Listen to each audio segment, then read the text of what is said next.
ছোট্ট একটা হাদিস শুনলাম। হাদিসটা শুনে কলিজাটা ঠান্ডা হয়ে গেল। রাসূল সাল্লাল্লাহু আলাইহি ওয়াসাল্লাম বলেন, আমি মেরাজে জান্নাতের দুয়ারে দাঁড়িয়ে দেখতে পেলাম যারা জান্নাতে প্রবেশ করেছে তাদের অধিকাংশই হচ্ছে গরিব, মিসকিন, অসহায়, আর ধনীরা আটকা পড়ে আছে।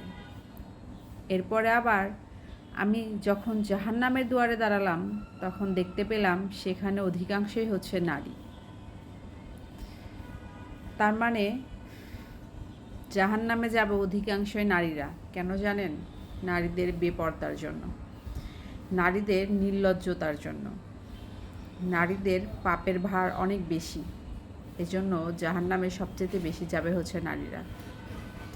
আর জান্নাতে যাবে গরিব, অসহায়, মিসকিন, কারণ তাদের সম্পদ কম, তাই তাদের হিসাবও কম। এই দুনিয়াতে যারা অনেক ধনী, অনেক টাকা পয়সার মালিক, যাদের অনেক অর্থবিত্ত আছে, তাদের কিন্তু ওই দুনিয়াতে হিসাবও বেশি দিতে হবে। তারা কিভাবে ধন সম্পদ উপার্জন করলো, হালাল পথে না হারাম পথে, এবং সেই ধন সম্পদ কোন পথে ব্যয় করলো, সব কিছুর হিসাব দিতে হবে।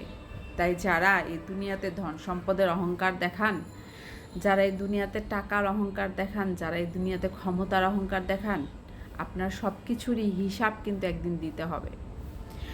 রাসূল সাল্লাল্লাহু আলাইহি ওয়াসাল্লাম বলেছেন, জান্নাতে প্রবেশ করবে গরিব, দুঃখী, মিসকিন, কারণ তাদের অর্থ সম্পদ কম, তাদের হিসাবও কম, তাদের ক্ষমতাও নাই, তাই তাদের হিসাবও নাই। কিন্তু এই দুনিয়াতে যারা ধনী ব্যক্তি আছেন, যাদের প্রচুর টাকা পয়সা, অর্থ সম্পদ, বাড়ি গাড়ি, এত কিছুর বড়াই দেখান, আপনারা তৈরি থাকুন, আপনাদেরকে কিন্তু ওই দুনিয়াতে জবাবদিহি করতে হবে। এত ধন সম্পদ আপনি কিভাবে উপার্জন করলেন, কোন পথে উপার্জন করলেন, হালাল পথে না হারাম পথে? আপনি কি আপনার সম্পদের অনুযায়ী দান সৎকা করেছেন? আপনি এই যে দান সৎকা করছেন, কাদেরকে করছেন? গরিব মিসকিনদেরকে করছেন?